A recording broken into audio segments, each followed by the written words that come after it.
Drew Yorke Show, live from ISO Radio in Toronto. I have some really special guests today. Guys I'm hoping to get on the show for a long time now. I've known them both for a couple years now almost, and I think it's just been crazy to watch the progression from like then till now. Boy Pape, Hudson Alexander, please come and join me on the couch. What's up? Thank you guys for doing this. Thank you for being here. Thank you for having us, brother. Hey. It's like been a time of celebration, it feels like, for a little while now. Yeah. Because like that project you put out, like things like kept quiet. It's been like time in the making now. Yeah. It's definitely something we've been sitting on for a while. Like, I guess the whole like idea of it and like the way it came together was pretty organic, but also very tedious and time consuming. Not because of like the work wasn't there, but just because we made so many songs we were proud of, I feel like, and then to kind of dwindle them down into a few just a full little project.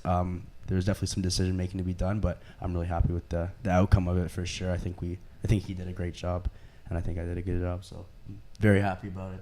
Yeah, I'd agree.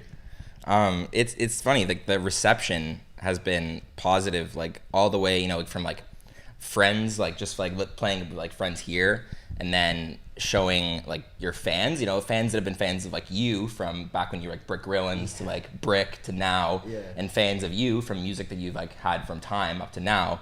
Those people are into it, and then like up to like like Ricochet. Shout out to Ricochet. He's been into it, and like he's like a radio DJ, and so like the reception has been like wide, but it seems like really positive. It's been like extremely variant. Shout out Ricochet for real, and 93.5. That was a big up for sure. It's been really variant. I feel like as far as like why people have been like vibing with it too for different reasons. Some people just from like the commercial value or like the industrial value. And then there's people like that are really personally attached to it, like getting messages being like, oh, this like helped me get through this time, or like this helped like save my life, and like hearing that kind of response from something that you're doing just to like help. I think we both did this in a place to, like kind of get some things off our chest and like better ourselves. So in perspective to do something like that and someone else feel such a way about it, it was like that's the craziest reception I feel like. And like as far as like the commercial value where it's hitting radio, like just it's overwhelming, honestly. I didn't think it was going to be anything, not because I didn't think the quality was there, but just it's never happened in this kind of succession before. So yeah, it's definitely new, but I think we're both definitely loving it for sure. Yeah, I think it's just proves that taking your time and making something that actually means something to you and can relate on kind of like a deeper level with other people is still a valuable thing. Like even in hip hop where you have like a lot of kind of like projects kind of come and go. There's always a benefit to actually putting in the effort to make like something that you really, really can relate to people with. Yeah, it resonates with other people. Yeah. I think, yeah. That's crazy you say that people were messaging like you stuff like that it like was like helping them go through things, like because I was gonna ask you that, like if there were any specific things like in the last couple weeks in the last month or so that you've like messages you've gotten or like sort of notes you've received that like about the project specifically. Yeah, and like those kind of messages, like with the Brick Grillins shit and the Brick stuff, I used to get a lot of like feedback like that, but I think it was because I put so much of like my personal self into it, and I kind of got away from that for a bit, just because that's the way life took me, music took me. So to be able to link up with someone like Hudson and that kind of character and that kind of charisma comes back into the music for me, where it used to like with the Brick stuff, like I had like. No one really knows too much about this, but I had like my personal like therapy clips and shit like that. I used to lace through my songs and stuff like that. From that, I like secretly recorded at like 8 hours, and I would go through it and just put like little clips in that I think would help other people other than myself. So it was kind of like this almost a similar take on that, but it was Hudson that was drawing it out of me this time. And yeah, like it's really refreshing. Honestly, it's really refreshing. Yeah, and I like the stuff that you were doing that was more the Brick stuff, and like even the first like the few songs that you had like videos for and stuff, like they were hype and they were really good. But then when I also went back and listened to your older stuff, like when I first met you and stuff, like the Bipolar EP and stuff like that, like I don't know if it's cool to talk about stuff like that anymore now that it's so far away, but like just hearing some of the stuff that you we're doing on that, like the song with Teddy and stuff like that. And I was like, damn, like he's really capable of like going deeper on this shit. And he can really just cover all the bases. So I think with the project, I was really trying to just like bring all of that out of him and just tie it together in a way that was like just the most kind of like pure form of what he is, you know, and like what he can do. How did you guys I actually don't remember this. I remember I interviewed you for the project you did with Hush, and I think we might have talked about this. I actually don't remember though. How did you guys first like meet and then get started like working together like, musically? First off, shout out Teddy Bear. Shout out to Teddy Bear. Wow, yeah. I want to have Teddy Bear on the show. yeah, all through him. Everything's through him. But yeah, like honestly, it's kind of cool. A lot of like the really valuable like connects that seem to really last for me. A lot of them have came through him, and you probably feel similar to that. He's like the secret, like A&R. Like yeah, he's main. Yeah, he's the plug. Like he's just a genuine dude who really wants all of his friends to come together and just like work and win together. You know, it's super evident too. Like, and you don't find that energy often. So when he's like, "Hey, you should link with like someone like this," you're normally gonna take his word for it, just because like you're like, it's probably gonna turn into something nice, like whether it's through music or friendship or anything like that. But like he doesn't really bring around bad energy ever. So. But it was through him, and they were. Yeah, you guys were working for. You can probably. Yeah, I met Teddy through my friend Smart Death, who I kind of grew up with, or like not grew up with, but like been friends with for a while. From Winnipeg, where I'm from. Shout out to Winnipeg. Shout out to Winnipeg. Oh, shout out to Smart Death. Yeah, shout out to the cool people in Winnipeg. Shout out Sethany. But yeah, so he was in town for a show that I was also going to be DJing at. And Teddy was put on to open the show just by the organizers. Like we didn't really know him at that point either.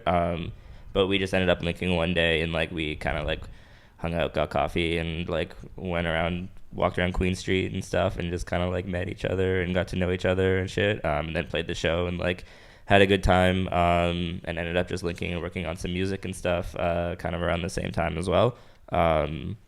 And I really like Teddy's energy. You know, we vibe really well. Like he works really hard. We worked really well together, and he was one of the first people to really be like, dude, like I fuck with you. Like you're super talented, which is like, I don't know, like the kind of scenes I was in before that didn't really have that kind of vibe around it. And I was like, oh damn, it he's feels also very good. musical. Like you're a very musical person. I think, I think sometimes like, it can be hard sometimes to like truly appreciate like a producer if you're not totally musically inclined. So for somebody like Teddy, like that totally makes sense to me. And I think like around that time too, like just with meeting Pape, like I saw them interacting online. Like I saw some songs that they had together when I was going through Teddy's old stuff, and I was like, oh man, this dude's super sick. Like I found him on like Twitter and shit, and I was gonna message him, and I think literally that day like you hit me up and was like, bro, I fuck with you. And I was like, oh shit, like cool, like come through this thing I'm DJing tonight or like tomorrow night or some shit. And then we met, like made some songs together, and just really productive just sessions and stuff for a while. And I was like, damn, okay, this kid's like definitely knows what he's doing. You know, I'm glad he actually likes me as well. Like reiterating too. I think like it's only good energy that I like to be around too, and like just like good people that are musically talented, and definitely fits the description. So friends ever since. How long did it take to sort of figure out your like dynamic? Because I know that like you're really particular about like when you're making music, and then like Hudson, like you're really particular also when you're making music, and I've seen you make music together like recently, and it's like there is like this like sort of like head butting element where like you want to do one thing, and like Hudson wants, and it's like no, we specifically have to do this. I think is it you still sort of working that out, or is like did it take like a while? I think that I kind of want that energy all the time, because like if I don't like, I'm not a yes man, he's not a yes man, you know what I mean? But I think if that ever did come into play, it would dilute the quality of the music, in my opinion. And like I don't need that shit. No one needs that shit. Like we don't need to make anything that anyone thinks they've heard before. You know what I mean? That's like that's one of the like the worst things is when you're like, oh, someone puts on some music, they're like, yeah, you've heard this, and I'm like, no, but that sounds like this. Yeah, no, but like 100%, like I've heard this 48 times from like 30 different artists. And like that's something that we always try and tiptoe around. So I hope that aspect of our relationship and like us making music never leaves. But at the same time, like he can be a real dick sometimes, but like it's normally for the best. Like I'll be like, hey, like maybe we should do that, and he'll just kind of ignore me, and then like you won't turn his back from the studio. He won't. like he's in there like still working on the one thing he's working on. Yeah, and like I'm not in the room essentially, and then I'll just wait it out because I'm like, all right, maybe I'm an idiot, and then he finishes it, and I'm like, okay, I'm definitely an idiot because he does such a good job at whatever he's trying to do. So yeah, I mean, there's definitely times where we butt heads, but for the most part, like he trusts me, I trust him. I think also what really kind of like solidified the relationship, like right away, was that we both kind of came in with our full energies, like off the bat, like in our first few sessions. And stuff, there was no like candy assing shit. Yeah, like, exactly. It wasn't like, oh, are you okay with this? It's like we're gonna fucking do this, or we're gonna do that, or not. Like it wasn't really any. Like warming up to each other. We're both doing it for like the right reason. We both just from a place of passion pretty heavily. So I don't think both of us are ever willing to let that slip. So I think it's for the better for sure. And like I think like I don't know, it's always good to have like a dynamic of like listening to each other in the studio and stuff. So like when you say that I don't listen to you and shit, I actually do kind of listen to you.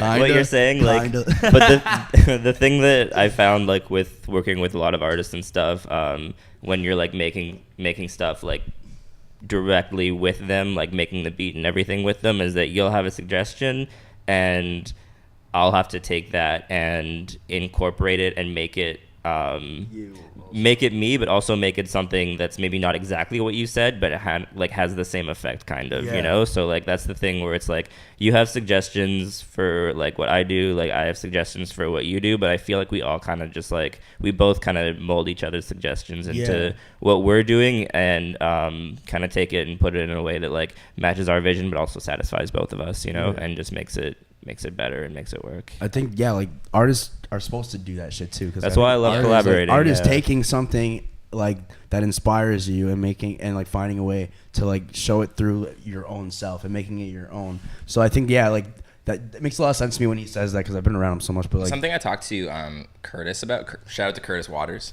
something you talk about a lot is finding this balance between like creating music for music nerds and then creating music for like NPCs. Yeah. Like for people that like just listen to top 40, you know, like so you want to convey these like complex and like dynamic ideas. As an artist, but then you also want people to relate to it. Yeah, like there always is this sort of like balance you have to find. Yeah, like because we want it to be like content based, like a lot. That's why like things like Kept Quiet. It's not like we can be like just yelling about like fucking bitches, because like that doesn't make any sense to like what we're talking about. So I think finding like a median where there's like content, but then there's also like for the people like that are just gonna listen to it for like the vibe. Like you have to catch both those essences and find a way to tie it in where it's yourself. So there's also always like a lot of back and forth going on, but that's why it takes so long. Like we make like how many songs? Maybe 40 songs probably. Maybe not 40, but we definitely made like a lot of stuff that either didn't get fully finished or didn't make it to the project. It wasn't a session where we just like walked in and we sat down and nothing got done. Like there's always a product that was produced from us linking up. So we had a lot of different content, a lot of different things to choose from to kind of craft what we wanted to make. So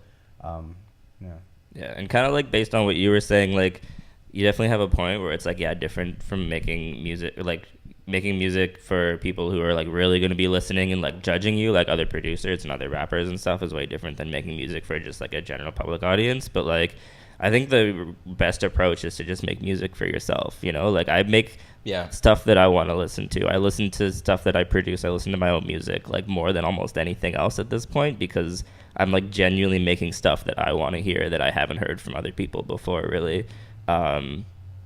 So that's kind of, I feel like where a lot of like the uniqueness and it comes from, is because I'm just really trying to make myself happy. Yeah. I think that's genuinity is always something that can shine through. I feel like anyone can feel that. You know what I mean? If you're around the energy, like regardless if you know them or not, you can a lot of times, like 9 times out of 10, you can tell where it's coming from and like what place it's coming from. So I think keeping that prominent is also like a big factor for us. Or like the best art is like the shit, or not even art, like the best shit that you make is like the stuff that you make that's like just for you. Or like, do you remember like, were you ever like part of like any internet communities before like sort of like high school social media? Like were you ever like part of like, I was in like gaming communities online, it'd be like forums or like groups of people online.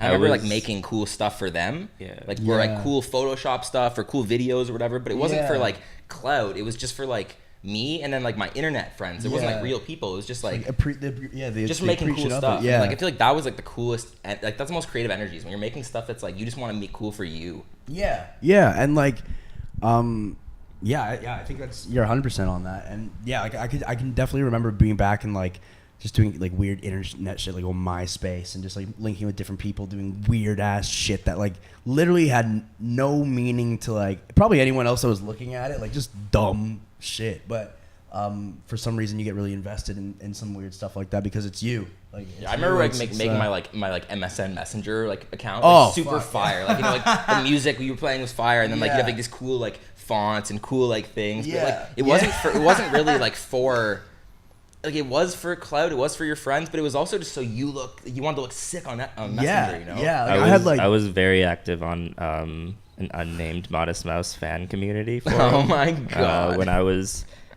before high school or That's so like grade fire. 7 and 8. Yeah. Wow. So I've been in the trenches. Don't go try to find that website or my account, please. That's so fire. But yeah, for sure. No, I feel what you guys are saying.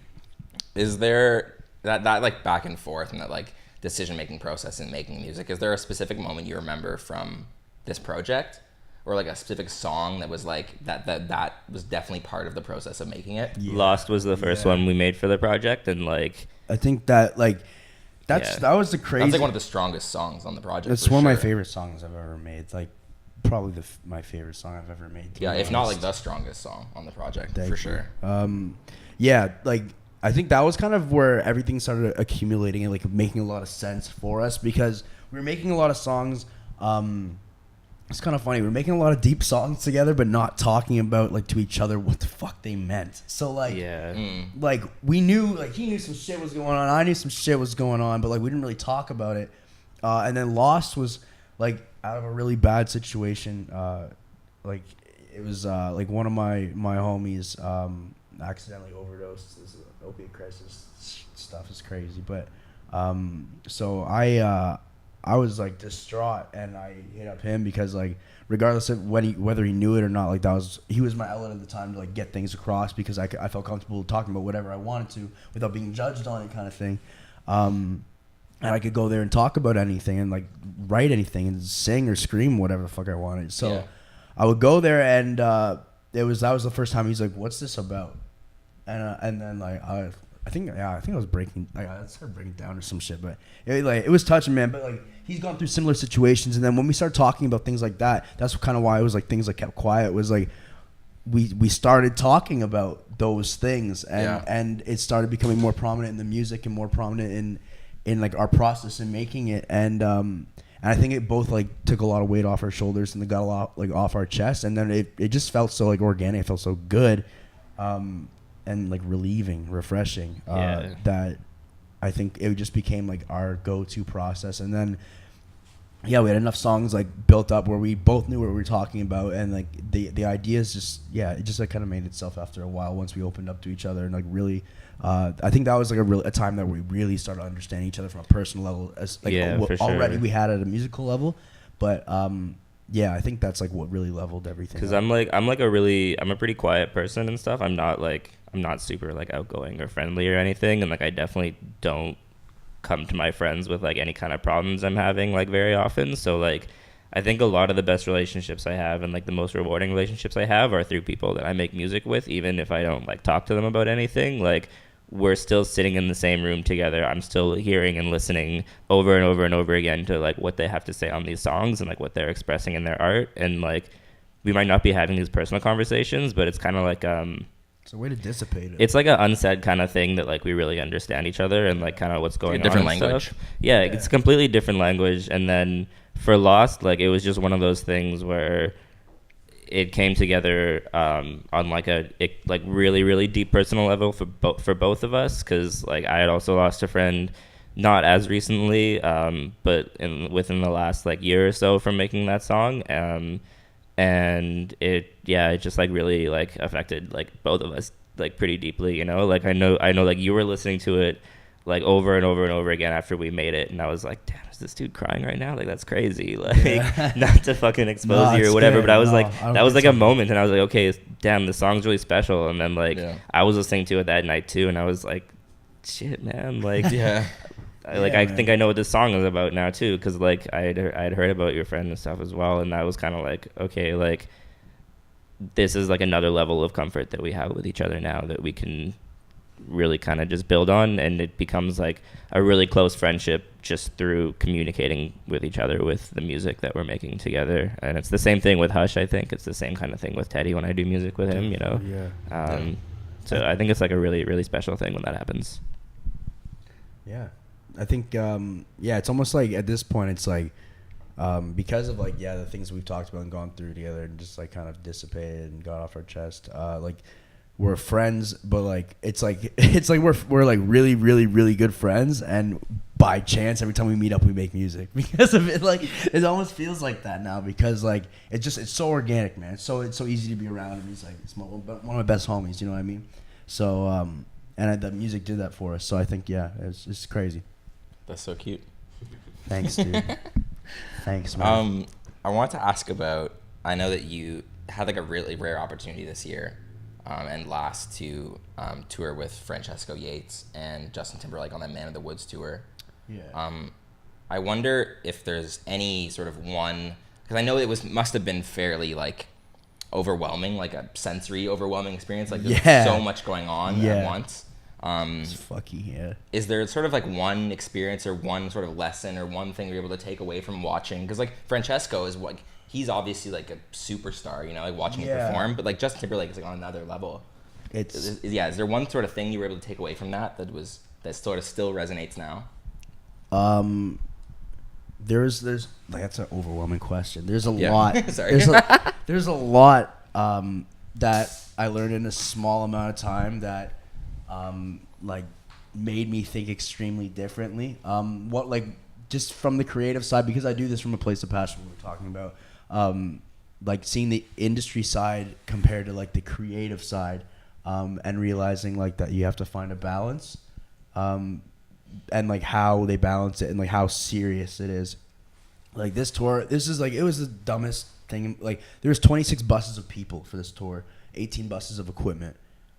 So it was literally a fucking convoy going anywhere on tour with them, and just seeing how serious it was, and just it's nuts, man. Like these guys live and breathe this shit, and like it just makes you take it that much more serious because literally everything they do is abiding to what they're doing next performance-wise, what they're doing next music, everything they do, like what they fucking eat, bro. Like what they eat with everything. Like it's all for the show. It's every. They basically like you see these guys and they're absolutely up, but they essentially like they've sacrificed everything. Like they've sacrificed pretty much everything for music and like for the entertainment of other people, and like. People think it's almost like selfish sometimes because like the way they act, but they're literally so selfless, as far as like they're literally sacrificing themselves for the art a lot of times, and like it's nuts. It was like, okay, if I gotta do this, because I was like literally the bottom of like I was gum on the bottom of the shoe on that tour, like essentially to everybody else, you know, like JT, like You're just along for the ride. So just seeing like, wow, like that's what they do to get to like that spot, and like I think if you don't take that to heart when you're around that, like because when I shouldn't have been around it at all, I think it would be stupid, but just seeing how deeply invested everyone was, from the stage engineers to everything, but like not just the artists, everyone that had any contribution to the art, it was tenfold what I've ever experienced at the level I'm at, as far as it was wild, man. There's a lot. It was wild. Still hard to put in words, for sure. Hudson, I was gonna ask you if there's like an artist that you still like really want to work with, but I know you're like so particular about that, and like those things happen like really organically for you. Like it's not like something you'll just be like, oh, I really want to work with this, and you're gonna like send a bunch of beats and they'll never like come back or anything. Is there like a type of project that you want to make? Like sort of like a, because I know that's sort of how you think. It's like one mood or one theme Is there like a sort of type of project that you still really want to make? No, I just want to. I want to make something longer, obviously. But I don't know if like right now is really the time.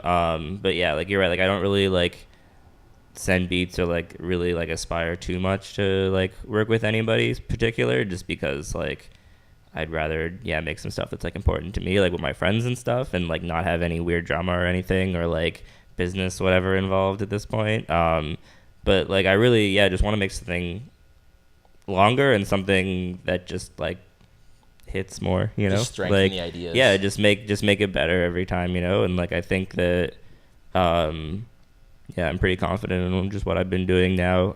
Just want to keep taking that as far as I can push it, you know, and just find more people who I have these kind of relationships with, where I can make something like this with them, you know, and just keep making stuff that I love, pretty much. Cool. I usually end this by asking people for like food recommendations. Maybe I'll just ask one for each of you. You go first. We have a generic ass. Something answer. fire only. Fuck. Fire only. Okay, I had tacos from Taco El Asador for breakfast today, so I guess I'll just shout out Taco El Asador. Very unfriendly service, but very friendly tacos. That's when it's fine, when they know they can just be a dick because they know it's gonna be so flagrant. You're gonna come back no matter what. Yeah, I could slap this guy in the neck and he'd still come back. Yeah, it's literally next door to my house, so it's like, I'll be back for dinner probably, like whatever. Yeah.